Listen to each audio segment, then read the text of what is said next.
Blue, and today with us we have Miss Maggie Anderson. How are you? I'm doing great, thank you. Thank you so much. So please just share with our viewers, what is the purpose of tonight's event? Tonight I'm really excited to be at NYU Stern's Business School, being hosted by the Hispanic and Black Business Student Association and NYU's Wagner School of Public Policy, the Black Student Alliance there. They've come together in honor of my new book, Our Black Year, which is basically based on our historic experiment, the empowerment experiment, where my family conducted our experiment where we completely lived off black business and talent for an entire year. So tonight, the students are coming out to learn about our journey, explore why we did it, and talk about some solutions and really drive more economic empowerment in the black community. Great. Now, I was doing a little bit more reading about your journey, and it was often referred to as an experiment, and I just cringed at that word. I prefer the word journey, so I appreciate you using that term.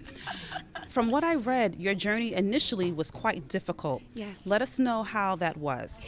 Well, it was. We really thought that it was really just an issue of awareness. We assumed that there were black-owned grocery stores, dry cleaners, drug stores, hardware stores, places where we can get stuff for our kids.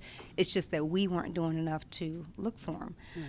The sad truth was that those stores did not exist, and that while those stores did exist in our community, they were not owned by black people, the people who lived there.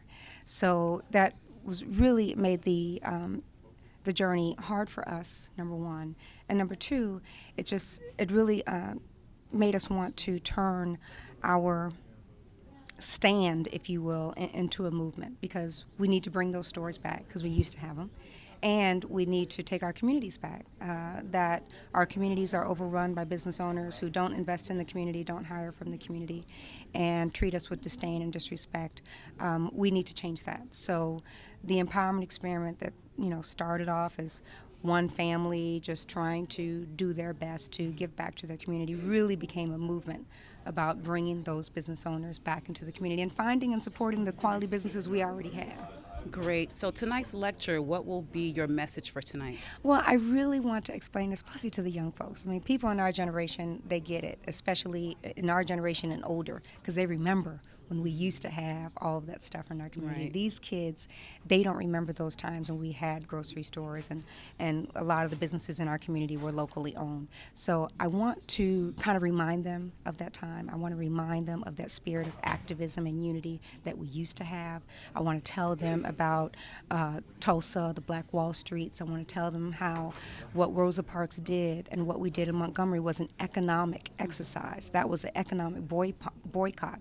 I want to talk to them about that and explain to them that that's where the empowerment experiment comes from. It comes from civil rights, it comes from activism, and really just get them to think about where our money goes. A lot of these kids are so focused, especially these business students. They're our cream of the crop. They're going to go out there and make six figures. They're so focused on spending all their money on these designers and all these lavish things without thinking about how that money can help our community if we were to spend a little bit more of that money with our own businesses. So I want to challenge them to, number one, become business owners, not just give all that precious talent to corporate America. And number two, to make sure they spend all this money and use all those blessings to give back to our community. Number one, spend with our businesses. Number two, become business owners. And number three, really lead this movement to get more folks to focus on our economic empowerment again. That sounds great. So straight from Miss Maggie Anderson to 1209 Blue, we encourage you to support the black community. Thank you so much for joining us this evening. Thank you, 1209. I love you so much. We love you back. You're now tuned in to 1209 Blue, and tonight we have Corey. Can you just please explain to us your role in tonight's event? Well, absolutely. So I spoke to Maggie about a month ago at Columbia University because I was just so inspired by her speech, and I told her emphatically that I thought she needed to come to NYU to speak to our community as well. We have a large commitment to diversity and considerable resources to kind of devote to an effort like this. And so I thought it was really important to get her some face time with people in our community who are passionate about these issues, and as well as administrators who could do something once this is once this event happens. Great. So one of the key words that I got from here was support. How did you get all of these supporters to come out here this evening?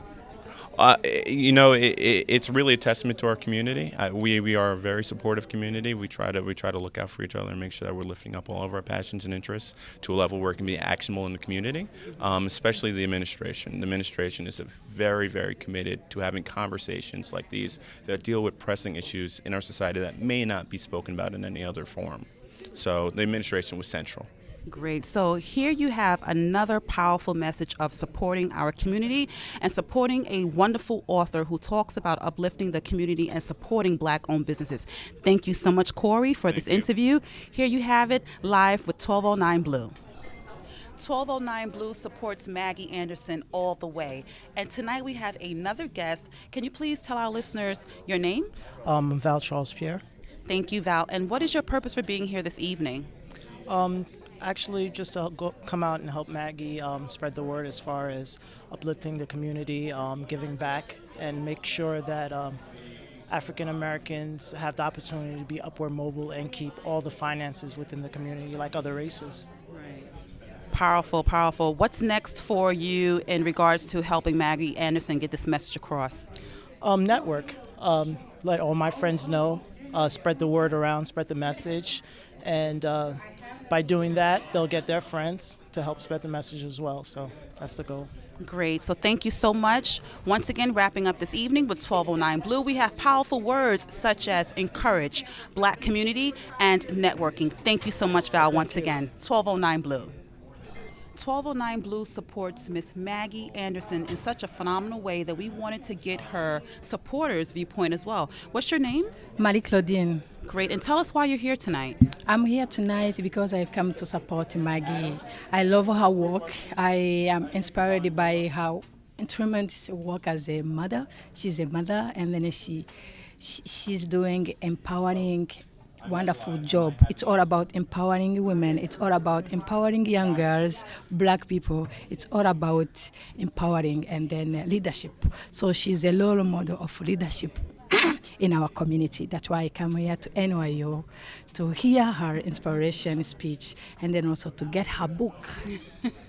Great. So there you have it, empowering conversation with Claudine, 1209 Blue, and Miss Maggie Anderson. Thank you so much. Yes. Thank you. Thank you. Hi, this is Maggie Anderson, author of Our Black Year, and you're watching 1209 Blue.